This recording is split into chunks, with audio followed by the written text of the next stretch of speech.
well. So welcome to this A.M.A session. If you're new here, this is basically an Ask Me Anything session. So I periodically like to do these types of things.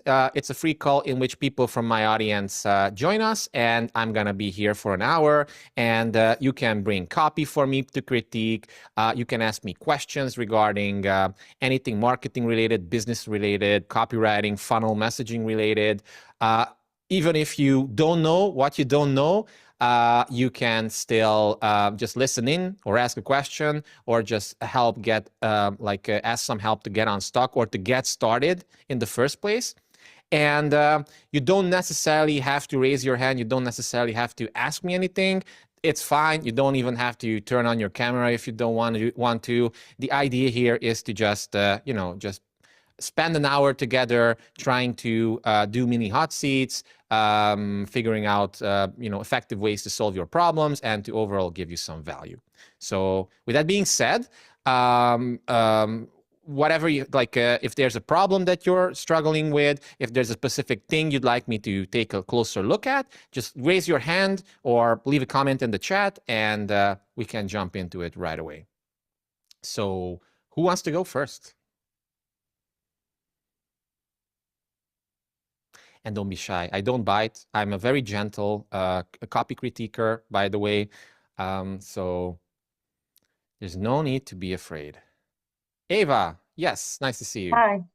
Thank you for inviting me as well. Yeah. It was a great help of you. I wrote you back. So thank you very much. I can see the difference. Okay, if I cool. do something what I think is good and great and it's not at all. Mm-hmm. And when I use your advice, it's completely different story. Yeah, so Ava joined last time as well. I gave her some feedback and she doubled her conversion rate on the thank you page. How's that doing ever since then, by the way? Well, by then, I'm finishing my free course, which is going to be as a low-cost or entrance course for the next funnel. And I've got many questions for you today to set it up correctly as for the funnel, the email sequence to go with the funnel. Then I've got some questions about your imprinting sequence. And if we have time, if not, never mind, I would like you to have a look at my sales page that I'm trying to make with your help. Got it. Okay, so a lot of things. Let's start with the most impactful one or two things first. Then let some other people also ask me questions. And then if we have time, then I can jump back to any other stuff that you have. Sounds good? Thank you. The one thing I'm stuck with, it's not the easy one, so I'm not sure if it's good to start with. It's about the strategy of all email sequences all together, and we need to know some more info before. So maybe we can leave this one for later if you like. And I would love you to explain me a bit about your imprinting sequence. I'm in the course. I did have a look just shortly, but what I understand and what I don't understand, that there are 10 emails that are very nicely crafted to find the potential prospects and to start a conversation. But I didn't understand what you mean by, how you call it, by other emails you sent as well. You call them broadcast emails. Broadcast emails. And you also mentioned that at the end of the day, they receive 5 emails. So there must be some other sequences. And this is something I quite don't understand. Yeah. And then because I'm fixing my other sequences, I'm all lost. So if you can give me a hint how to start with it. So if you don't know, she's talking about this course. I just dropped the link in the chat. It's called the Profitable Imprinting Sequence. It's one of my core products. And it's basically what I consider to be the first 10 emails that you should send your new email subscribers so that you maximize the chances of building know, like, and trust, of establishing a good relationship with them upfront, and even elegantly showing some of your next step offers to them without annoying them with aggressive sales tactics. So there's a specific sequence that we go through, and there are 5 emails in this bigger sequence, Eva. 10 emails. The first 5 emails, so sometimes when I reference 5 emails, that relates to the book itself, the Rapid Lead Activator book. So again, if most of you who are on the call definitely know what the Rapid Lead Activator book is, but Dawn, I don't think you're on my list yet. So this is it's my main lead magnet, basically. So this lays out the first 5 emails that you should send, and then the profitable imprinting sequence expands on this a lot. It adds a lot of video elements, and it expands it to 10 emails. So what happens, Eva, is that once someone joins your list, they immediately automatically get these 10 emails.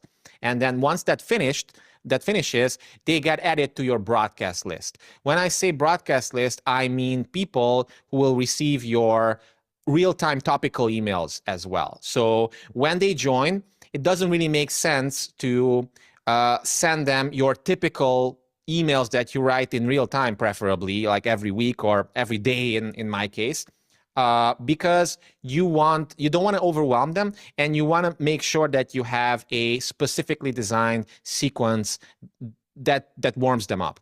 Right? But once that finishes, once the 10 emails are over, then you can add them to a subsegment of your list, which receives all the emails that you write. So if you write 1 email per week, then they are going to receive those emails. If you write 2 emails, 3 emails, 4 emails, then they're going to receive those emails. And in addition to that, what I like to do is, if I have a lot of previous emails that have done well with my audience, I like to collect them in an automated sequence as well. So once the profitable imprinting sequence finishes, they will get added to the broadcast list, but I will also start other automated email sequences as well. So does this answer the question? Yes, it does. And I have a question to this as well. Yes, one more question, and then let's jump to someone else, and then we'll see how much time we're going to have at the end. I will keep it short. So when I've got some lead, I want some feedback, whatever, to keep communication straight away. That's what I usually do, or would love to do. How does it fit with this first 10 emails? Do I fit it inside it, or shall I make it in different way? Can you specify it or rephrase the question a little bit? What do you mean exactly? I'm going to have a funnel, free PDF with 2 upsells, PDF with videos, or my starting course. Okay.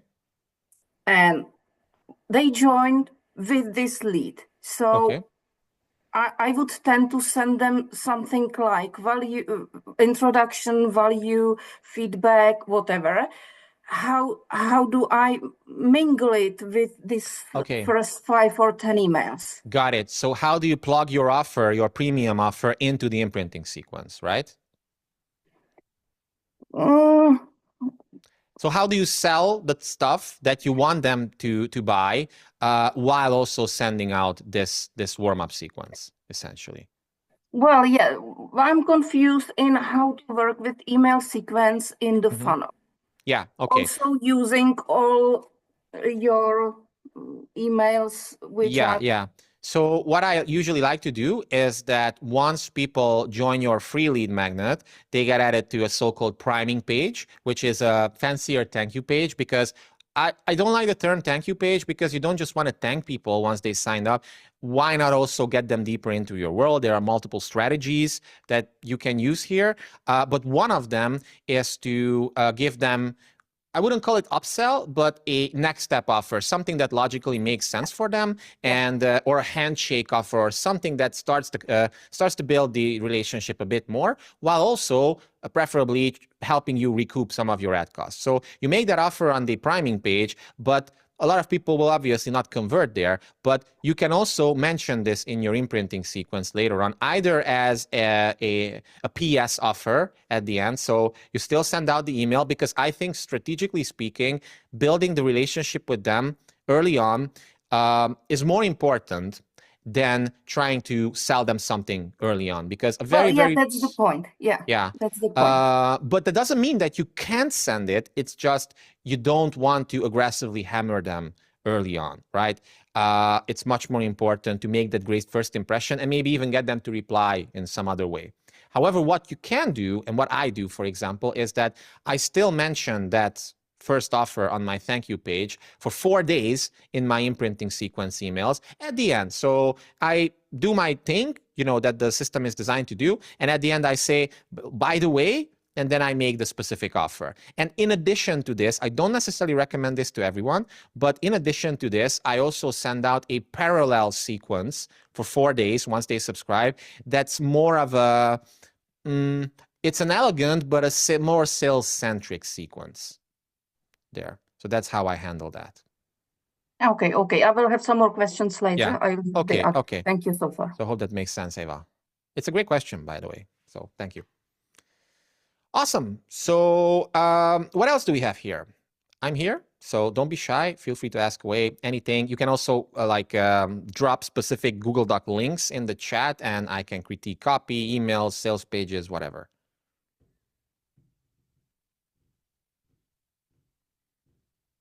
I know that Tina also had a question before. You sent me an email about it. So Tina, don't be shy. If you want to ask it, now's the time. Or if you're just listening in, that's also fine. Hey, Chava. Hi. I'm kind of listening. And maybe asking.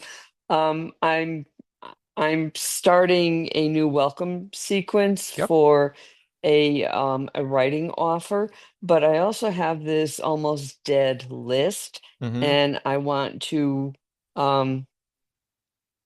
get back in their good graces, so to speak. Yeah. But one of the things that, in all honesty, has held me back, it's not the writing, it's the email providers now, because I've jumped around. I started with MailChimp, then I went into Squarespace, and I'm not sure now whether to go with MailerLite or Convert or Kit. And I'm just like, I don't know what to do. And I don't know if it's an avoidance tactic or if it's a real problem. So which one are you using right now? Right now, I'm not using any. Any My at all? But email list. you said that you have a list. So is that like a CSV file, and that's the list, or? Yeah. So yeah, I mean, the list is located on my Squarespace website under the email. I forget what you call it at this point. I've been babysitting for my 2-year-old grandson for the past few days. I'm exhausted.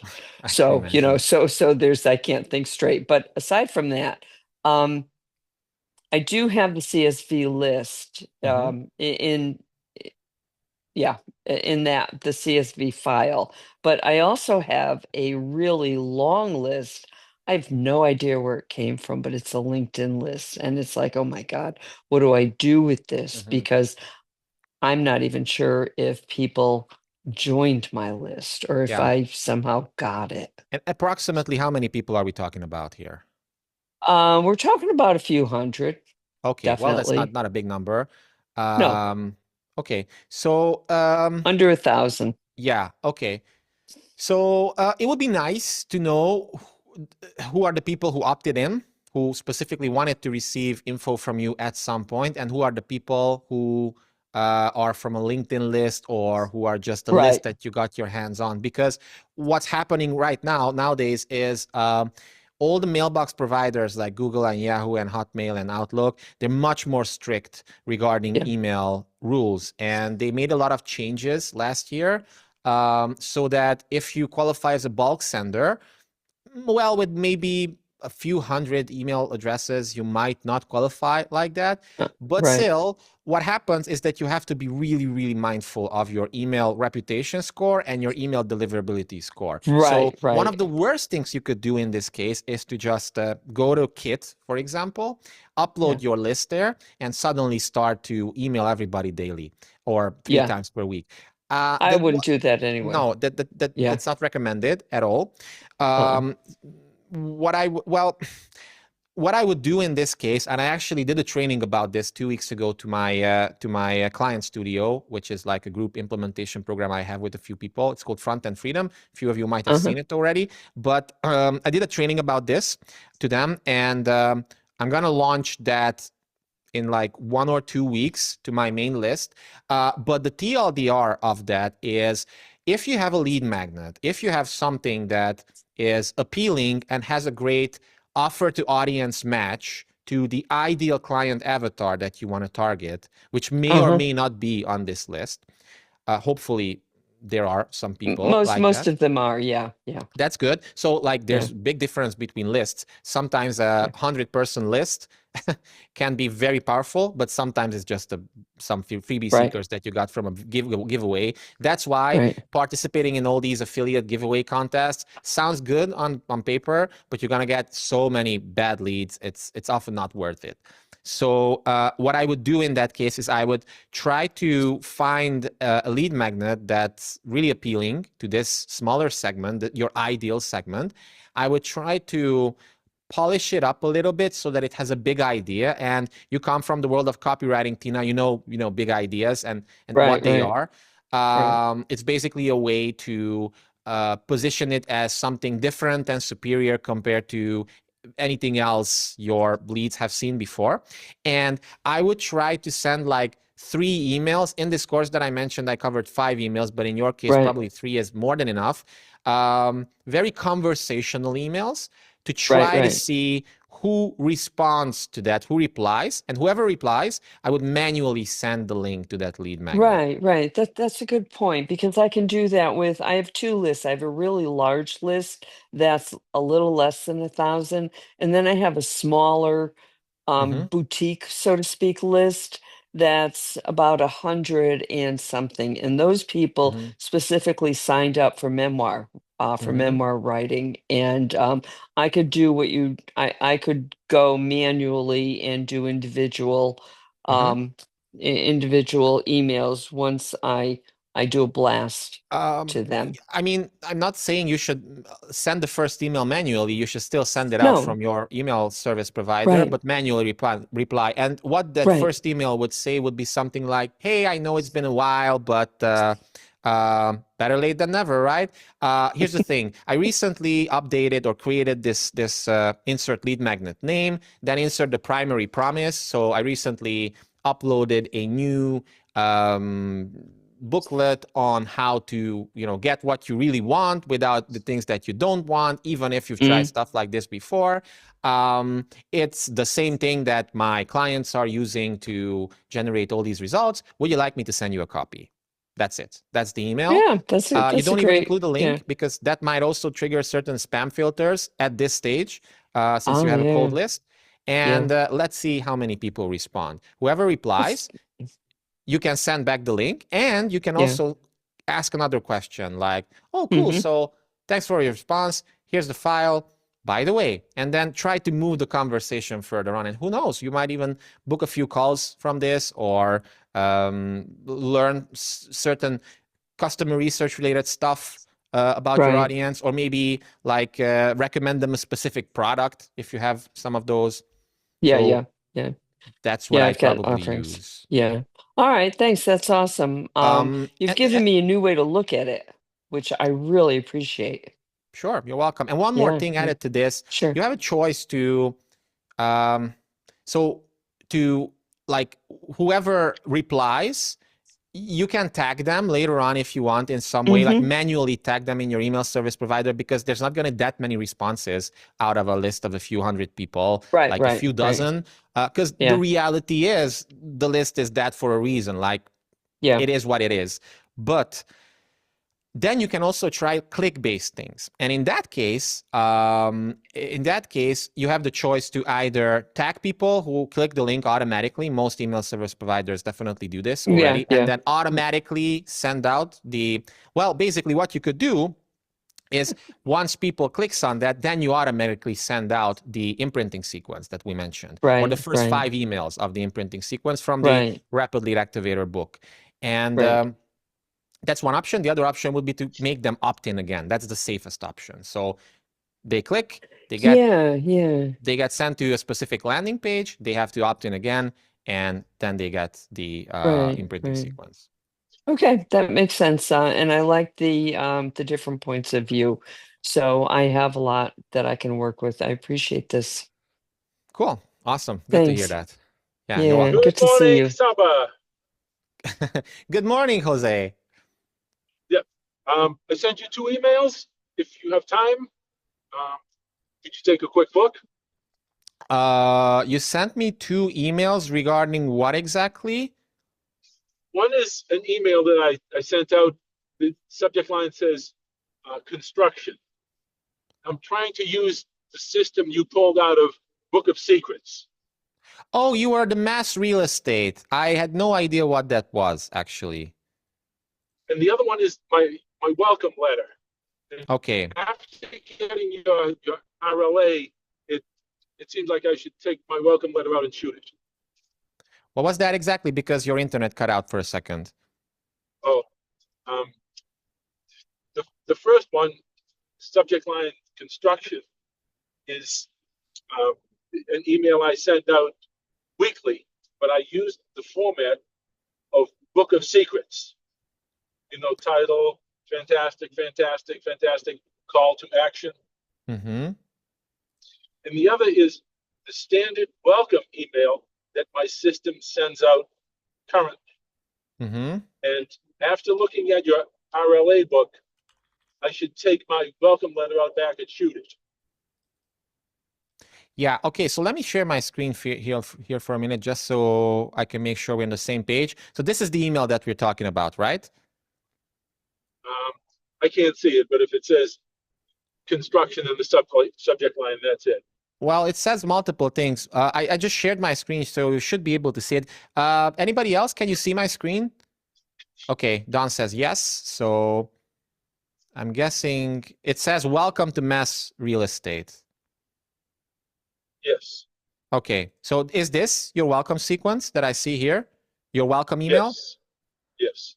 Got it. Okay. So, hi Esther, welcome to Massachusetts Real Estate Investor Association. So first of all, the first line is definitely too long in this, and you definitely have to have like a period after this. You want to make sure that you start this slippery slope type of thing going on with new people. And like, maybe too many links. You have too many links, and it feels like a bunch of features on a product page. And what I mean by this is it's like no benefits at all, and it's not like, it doesn't seem personal at all. It's just it seems like a transactional email, something like, hey, you joined, thank you, here's what to do next, here are your login details, that's it. So instead of this, what you could do, and I covered this in the book, and you mentioned you did read the book. Go back to email number 1. Just a second so that I can get to that part of the template. And what I would do instead would be to like, hey, welcome. It's such an honor to have you, or it's so good to have you. Here's what's going to happen next. So I would try to set expectations with them. Like in my case, what I did is that this is an automated message to deliver a copy of the lead magnet, tell you that I'm delighted that you jumped on board, and let you know what's going to happen from now on.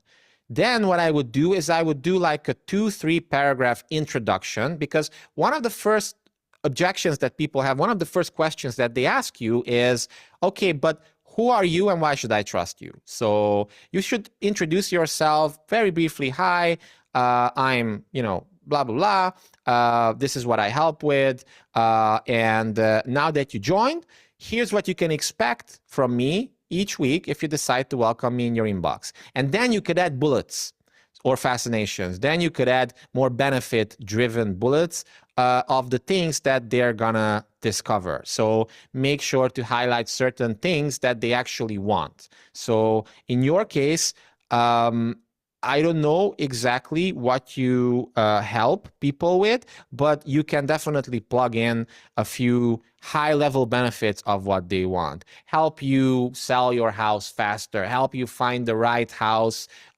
within a month or whatever. And then, yep, When go I ahead. started this group in 1990, it was mostly landlords that had trouble with tenants in the housing court. But I solved all the problems. So now it's mostly small contractors that Home Depot sends me so that they get all these 5 discounts. And this is the only way you can get these special discounts. Okay. So it's small contractors.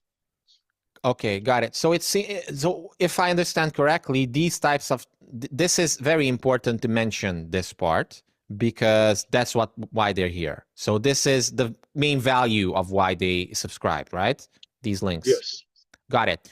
So well, not so much those links. Those links are generic for landlords, investors, and contractors. I haven't tuned it in just for contractors yet. But since my audience is 80% small contractors, it needs some tune-up is my point. Okay. I would try to modify it so that it fits your ideal client avatar. And if you said that 80% of your list is contractors, I would try to custom tailor it to them, because if they feel that the messaging is more specific to them, it's going to convert higher. And I think the most important thing about this email is to just add connective elements between all these other major elements that you have. Humanize it a little bit. Make it seem like it's not just a quick and dirty automated message, but you really do give a damn that they actually signed up. So again, welcome them, set expectations, introduce yourself, maybe even tell, hey, this is what I can help you with, this is what I cannot help you with. So how I did that in my case would be like, hey, most of my material is free and it's still better than other people's paid content, but from time to time I also promote stuff that I think can help you grow your business without, all the marketing bullshit. So I think you'll love these, but if you don't, feel free to unsubscribe, that's fine. And then I said, well, by the way, I also made this subscriber hub for you. So click here. This is also good for generating more engagement in order to activate it. And then a few more ways to just get them to reply. So just add like that mini story there, expand it to like twice the length, and make sure that it's not just, it doesn't feel like a checklist, but instead it feels like a message, like a letter, like a welcome letter. Is this making sense, Jose? Yes. And Cassava, I sent you another email that's a lot more current. And I used your Book of Secrets format with a subject line, then fantastic, fantastic, fantastic, and then a call to action. What was the subject line for that email exactly? It starts out with construction. Construction. Usually it's best if you just send construction, maybe this one, right? I'm driving to a job site. I got all my guys working on it, so I can't see. Okay. You can rewatch the recording, because I'm going to post the recording on YouTube tomorrow, so you can rewatch this part. But I have it open here. So when exactly do they get this email? That's going to be a weekly. Weekly, okay. But they get like a new version of this, right? So it's not like they get the same email every single week. Right, all different. Okay, good.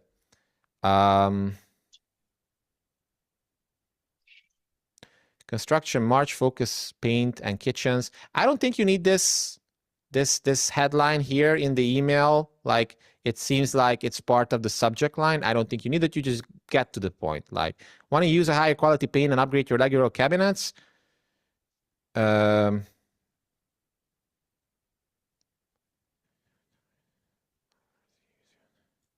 So it seems like there are too many things going on in this email. What I would do is I would split this up into 2 or 3 different categories and expand each of those major themes a bit more, because one of the things that makes emails more effective is trying to respect the so-called rule of one, which means you talk about one main topic and you have one main takeaway. So I think it feels complicated for people to read and to understand. Maybe, I'm not your target market here. Maybe for them it makes more sense, but it's just way too many things going on. Okay, to address your first concern, I can recall when I started emailing that you had to address the subject line in the body of the message. Mm-hmm. So whatever you said in the subject, you had to fulfill that. So a lot of times I just copy the subject line and put it in there. I don't think that makes sense, and it looks bad because what people see before they open the email is subject line, and then they see the first line of your email, which is the subject line again. So they basically see the subject line 2 times. That's not effective. Okay, gone. And what's with the dates here, actually? Oh, well, I said, hey, here's something. Is it right or wrong? The answer is going to be on the 13th. I think that's confusing. So maybe if somebody who's really, really in this stuff and knows what you're talking about, yes, but I think it's you can't just assume that a lot of casual people who are on your list who are just gonna give you a few seconds to open the email and see and decide in the first 5 seconds whether it's worth reading or not. And they might just scroll through it with their eyes. And if they see all these numbers, it seems a little bit cryptic to them. So, okay. Well, I was trying to use the fantastic questions that you used in the Book of Secrets. But I don't, I haven't used anything like that. You can get this for free, right or wrong. Are you referring to the sales letter breakdown that I did about the Book of Secrets sales letter? Yes. Okay, got it. Well, it's one thing that it worked for those copywriters in a specific sales letter setting 50 years ago, but that doesn't mean that it's the best way for this type of email marketing in 2025.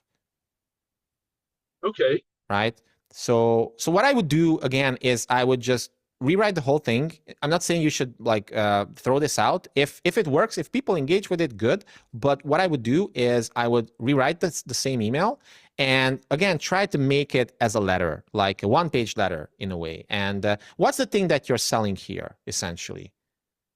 I'm selling butts in the seat at the next meeting on March 25th, where I have vendors. Rep from the Pittsburgh Paint, and then another guy that has upgraded cabinets. And the people that joined, they can get them through Home Depot, and the members already have big discounts for those 2 products. So what I would do probably is I would take out one of those elements and just expand it. Try to mimic what you would say on a one-on-one meeting with someone. Like, let's say you met someone and you wanted to invite them to this meeting. What's the thing that you would say? And just write that down. Or even like record yourself on the phone and transcribe it. And it's going to feel much more natural than this one. Okay. Yeah. So that's what I would probably do. Okay. So back to the Book of Secrets. I thought that was great. Did you know that you can upgrade to first class for free, right or wrong? And then later in the book, there would be an explanation of that. Yes, but that's a different medium. We also have to look at context, right? That's a sales letter that was mailed out in a direct mail, and it was way longer, and you had a bunch of bullets, and people had to buy right there. But this is an email, and you can send as many emails as you want every day if you want, right? And people don't engage with these types of emails in the same way that they engage with the sales letter. So I like the initiative, but my recommendation would be to just make it more like a letter in a way that you would send someone. Make sense? Did we lose Jose? Okay, Jose, I'm assuming that you heard most of this, hopefully. If not, you can rewatch the recording later on as YouTube, but hope you found this helpful. And to others listening in, did you find that helpful? These tips? I know it wasn't really related to digital products like courses and coaching programs that I usually deal with. So it's a little like this niche is a little out of my comfort zone as well. So maybe I missed a few things, but generally speaking, in terms of principles, this is how you should think about this type of email marketing. Cool. So thank you for that, Jose. So what else do we have here, folks? John, Don, Monrad, everybody else. I see a comment here. Here's a welcome sequence I wrote for a Facebook ads digital product. Okay. Ejiro, how do I pronounce your name properly? Is it Ejiro or Hero or?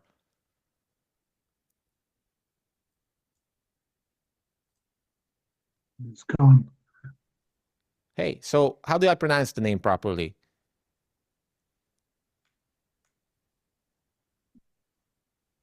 Okay, so let's take a quick look at that. So this is a welcome sequence I wrote for a Facebook ads digital product. Can you tell me a little bit more about who the ideal client is for this product and how do they actually land on your list? Like, do you run ads that gets them subscribed to a lead magnet and that's how they get these welcome emails or content, or how does it work? Okay, hi Shaba. So it mostly business owners and product owners to digital product owners that want to learn how to run Facebook ads by themselves. Yeah, I missed a part of that, unfortunately, because your internet cut out. But let's just take a quick look at it, because ultimately, maybe I can still give you a few like fundamental tips here. So newbie to Facebook ad expert promotional email sequence. Oh, there you go. There's the target audience. So business owners, marketers, product owners who are struggling to get new leads or potential customers. They have tried many ways to get leads. Product newbie to Facebook ad expert. It's a digital product that teaches everything about Facebook advertising. Okay, so because first of all, because this is a very sophisticated market, and when I say sophisticated, I mean marketing sophisticated, which means they've been exposed to a lot of ads before, a lot of promotions before. They're more skeptical, so it's not enough to just say, well, they are struggling to get new leads, and a product that teaches them everything about Facebook advertising, because it just sounds vanilla at this point. So you got to come up with something called a unique mechanism, which is a different and superior way regarding how you actually give people the results, how you actually deliver the results. So definitely come up with something like that, but that's out of the scope of this. You can just search YouTube for how to come up with a unique mechanism. And then I would sell the unique mechanism itself, not necessarily the benefits. So that being said, this is important because it sets the right stage for the emails. But when it comes to the emails, let's take a look at one or two of them. So the first one, hey there, I'm glad to have you here. I'm Daniel Patrick. I have been able to generate over too many eyes in the beginning. So never forget that people at this point, yes, they subscribe to your lead magnet because it sounded intriguing, but they don't care about you at this point. So don't necessarily talk too much about them, about yourself. It's okay to give a brief introduction, but there's a reason why when I showed you this part of the book, we started with them like, hey, great, thanks for signing up. Here's what you requested. So we immediately give them what we promised them, because otherwise they might feel that it's more about you than about them, and they'll just bounce. So in the very beginning, make it about them, and then talk a little bit about yourself. Not too much, but a little bit. I like the story aspect, by the way. But again, as a first email, I wouldn't necessarily use this. I would just follow the same formula that I have here. This is really formulaic, and it works. It's been tested so many times before. It works. It seems to me that this would be better suited to the third email in the sequence, which is the origin story. And then also maybe to the how you're different and superior email, which is like the fifth part. So as a pure welcome email, I don't think that this is the most optimal one, but I like the story aspect, but you should use it a little bit later. So as a first email, just use this formula, and then use this as a little bit expanded as your third email. Is this making sense so far? Yes, thank you. Yeah? Okay, and I see that you also have a creation story. By the way, you can have a story about your origin story. You could have a product creation story, right? Which is about like the story of how and why you created the product. And then you can also have a lot of like case study style stories, how you helped yourself with this system, how you helped others with this system, and so on and so forth. This seems good, by the way. I made 0 sales until I did this. That's a great subject line, by the way. Yeah, so it seems like you have this story framework and you've put a lot of work into it. So I like this. Maybe I would expand it a little bit, the story aspect, dimensionalize it a little bit, which means, okay, this and this happened, but what did that mean? A lot of people, like, especially in this niche, well, maybe not so much in this niche, but what you often see is that, yeah, it's one thing to talk about what happened. That's like when it comes to the hero's journey framework, for example. I'm sure a lot of people on this call probably heard about the hero's journey framework. There are actually 2 journeys, an external one and an internal one. The external one is what happens story beat by story beat. Like this happened to me, then this happened, then this happened. And the internal hero's journey is more about, okay, but what transformation did that do inside me? So what happened as a result of those happenings? So I would expand it a little bit because I think it would make it more powerful. And don't worry if it's a little longer, because if it's written well, and it seems like your micro copywriting, like how you actually phrase things and how you structure your email, seems pretty good. Like I'm sure that could be multiple things to pixel peep here, but at a strategic level, it seems good enough, probably. And because of that, I would make sure to expand it so that it resonates even more, even deeply with people. Okay. Is this also making sense? Yes. Yeah.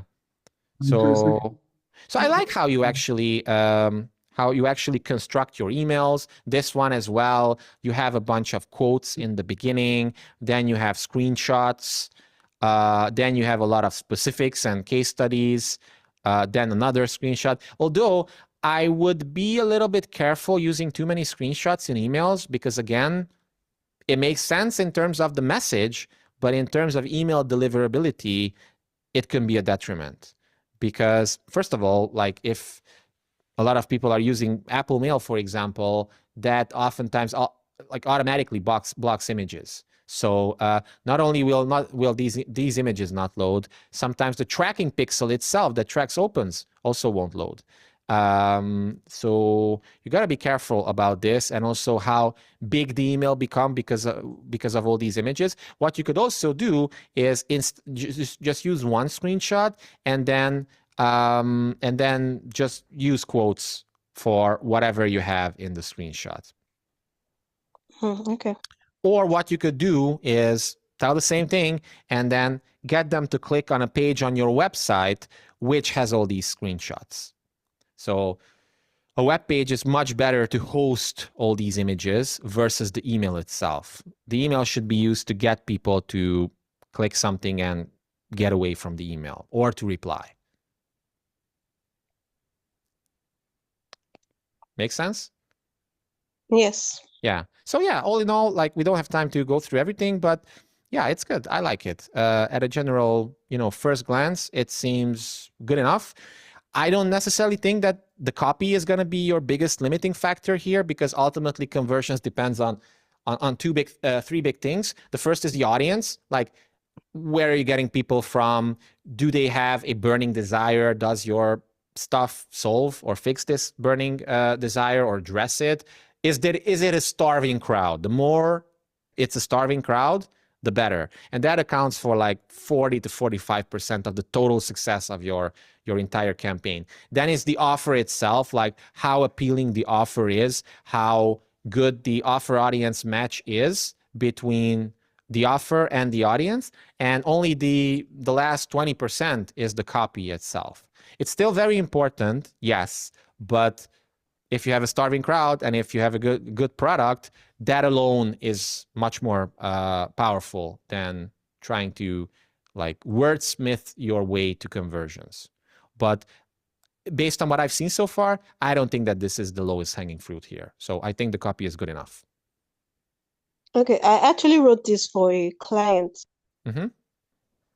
Yes, so as a freelance copywriter.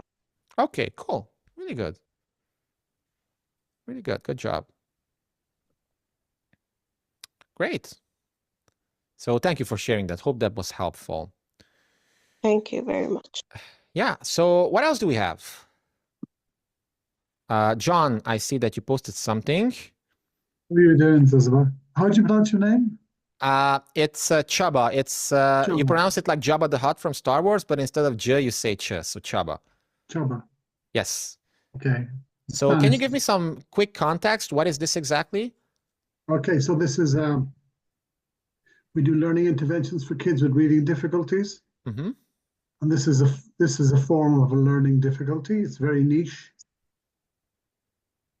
and it comes from an ad in Meta straight to here, Mm-hmm. and they get a free guide. Got it. So it's a lead magnet. It's a top of funnel lead magnet. Yeah. Okay. Do you have numbers? How is this converting in its current version? I don't have I ran this campaign back December, January. I don't remember the numbers actually. I want to run it again now and run it with a test landing page alongside it. Mm-hmm. So you don't have like a control conversion rate for this right now? No. And do you know the Facebook ad side? Do you know what's the what's the link click-through rate on those ads? Yeah, we usually get somewhere between 3 to 4%. Okay, that's good. That's good. And what's the click-through rate all? Was the click-through rate which? So there are two types of click-through rates that matter in Facebook ads. There's the total link click-through rate, which is they specifically click the link, and click-through rate all, which means they engage with your ad in some way, shape, or form. It would be roughly 7 to 8%. Okay, that's good. So that shows me that the ads are working pretty well. They send people effectively to this page. The question is, what's the conversion rate here? So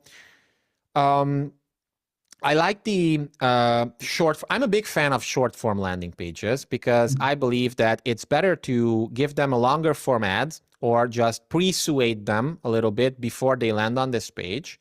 And then don't try to put too many hurdles in front of them when they're on this page already. Because if they click the ad, it means they want it. So it doesn't really make sense for you to give them like a 5-page page here. So I like it. I also like the general structure of that you have kind of like a headline element. You have some supporting copy here and then name, email, access here. However, I think it's missing a few key elements. First of all, I would give it a proper headline. Well, it depends. It depends. If you have a big idea for this already, then the big idea could be the headline itself. If you don't have a big idea for this, then I would give them a proper headline. And let me paste something in the chat here. This is an old lead magnet that I have. It's called 39 Proven Headline Formulas. And as you can see, there are a bunch of formulas here with examples as well. So take one out of these and use this as your headline on the landing page itself. So let me drop it in the chat. Others can also find it useful, hopefully. And then this part needs to be reworked for sure, because I don't think it's the best first line to start with something like, if your child is experiencing difficulties with their listening and attention, you are in the right place. This is redundant. They're obviously in the right place because they clicked on the ad itself. So instead, I would go the direct offer route, and I would say, here's the headline, here's the promise that this stuff is going to give you, and then without stuff that they don't want. And then maybe I would even give them a few bullets, what they'll get. So let me show you an example of what I mean here for my own, one of my main lead landing pages. For the Rapid Lead Activator book. So in this case, the headline itself, why is this loading so slowly? It should be loading faster. So in this case, the reason why I could get away with not using a proper headline format is because this in itself is pretty interesting, because it includes a big idea. It's not the world's best big idea, but it is a big idea. And then I just, again, I'm very direct with things. Instead of saying, hey, thanks for visiting the page, you're in the right place, I would say, new book plus free video guide reveals. This is the promise itself. A simple, effective, and rapid way to generate more opens, clicks, and sales from your new leads joining your email list, and without things they don't want, without sleazy marketing or complicated tech.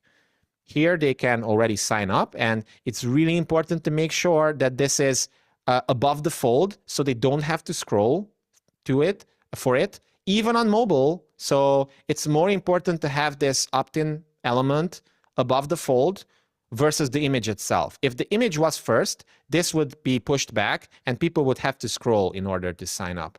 That decreases your conversion rates by a lot. So probably in your case, it's good. Well, it's not so good. So I would change the image and this, first of all, on mobile.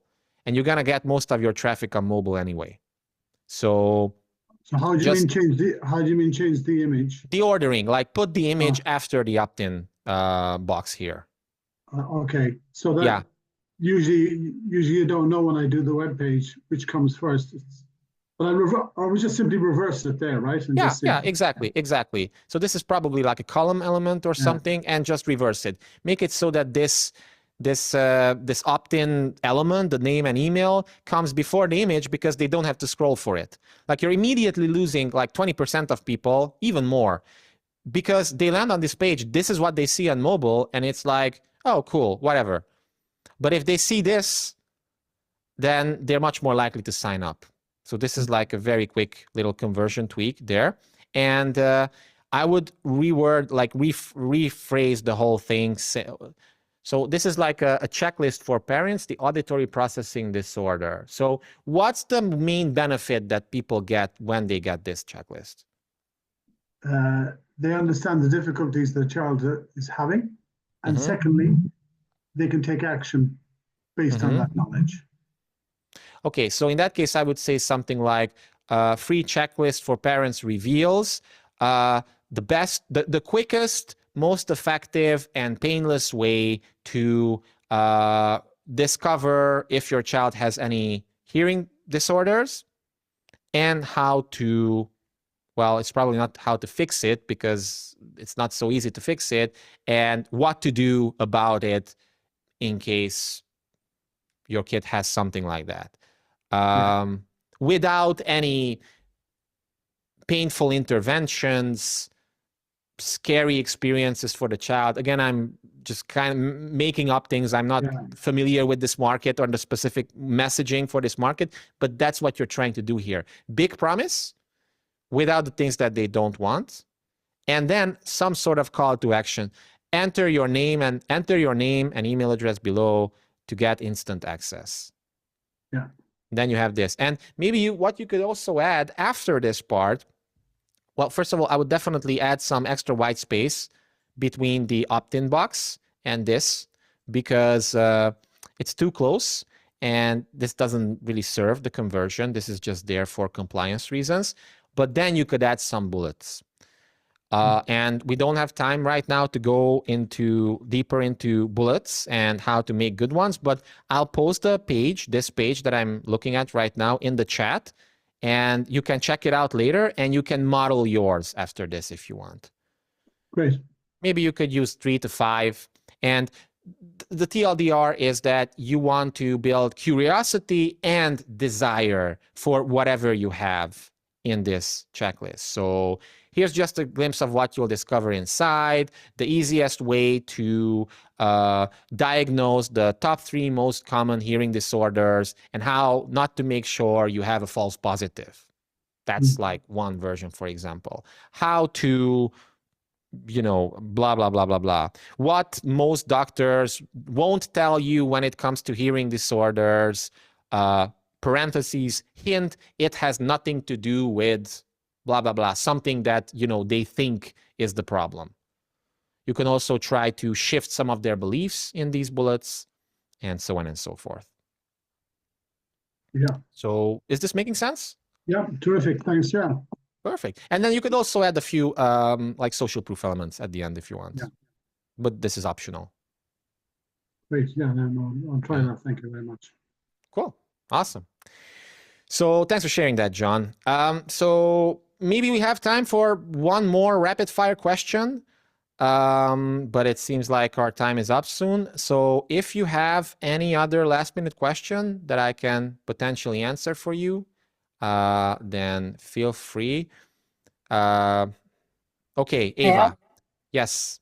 Okay, because it will take long with me, I will have one short question. Short I question, have yes. realized maybe I'm not starting from the right place. So Okay. I had a picture of the funnel, but whatever. Where should I start? Shall I start with the Rapid Lead Activator, or shall I start with the mailing sequence when I am making the email sequence for the funnel?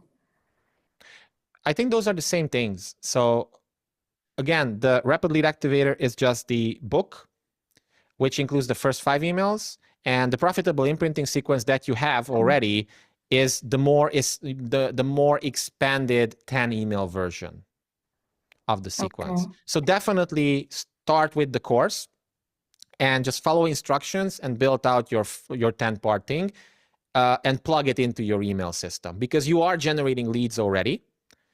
I'm still confused. May I share just the picture, and can you just give me a little advice where to go, because I'm getting so complicated with it and it's all wrong.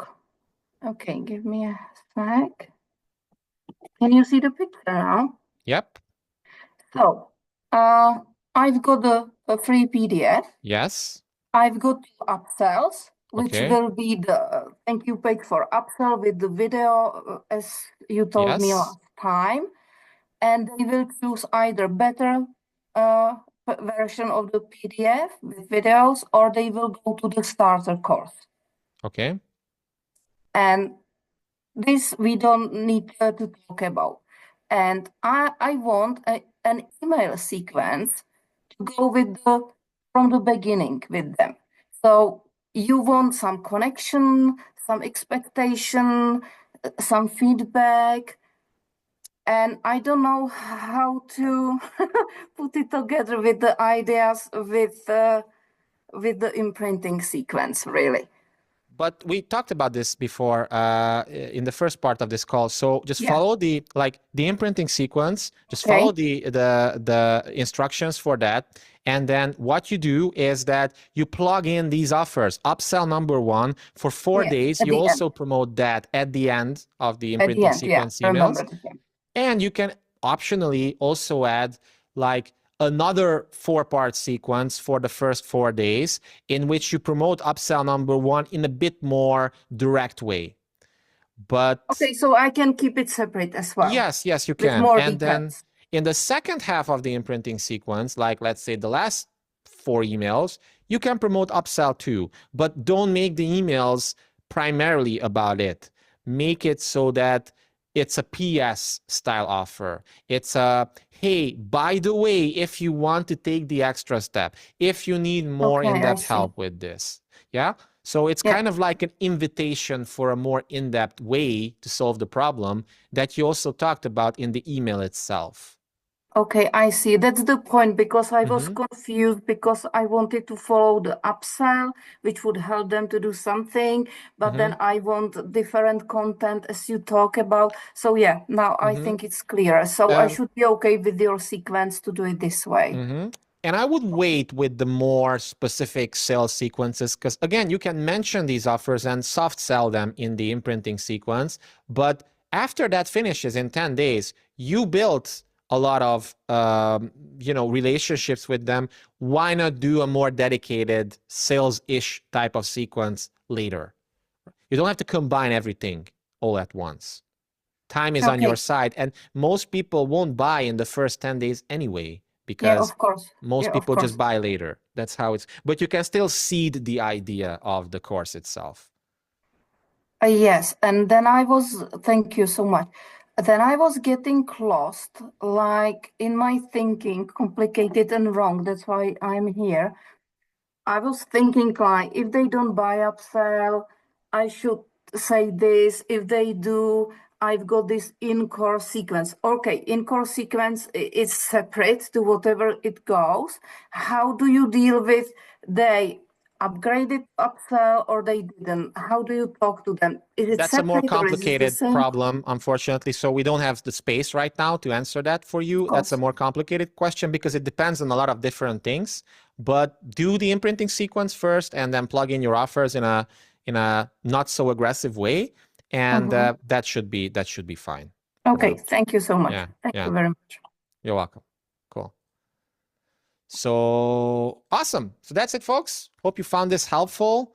If you did, I'm going to post this tomorrow on YouTube, so you can also rewatch the replay. And if you could comment on that video, like the video, comment on that video, that helps a lot because I'm trying to create more YouTube content, and whatever helps the algorithm, that's always helpful. Also, if you want to potentially learn more about what I do, well, first of all, you're on my email list, except for Dawn. But you can just keep reading my emails and you're going to get a better idea of what I'm doing right now, what sorts of products I'm promoting.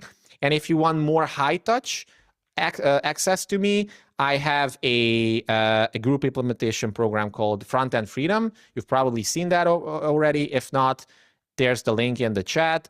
This is a very high touch thing, so it's not for everyone. But if you've enjoyed this, we do similar things twice a week there, but it's even more advanced, and there's some one-on-one elements involved. You get access to all my content library. There's many other cool stuff. So if you want to learn more about that, check out the offer and then just write me an email if you're interested. So that's it for now. Thanks again for joining. Again, I'm going to post the replay tomorrow, and then maybe in a few weeks, we can do something like this again. So thank you. All the best to you. Cheers.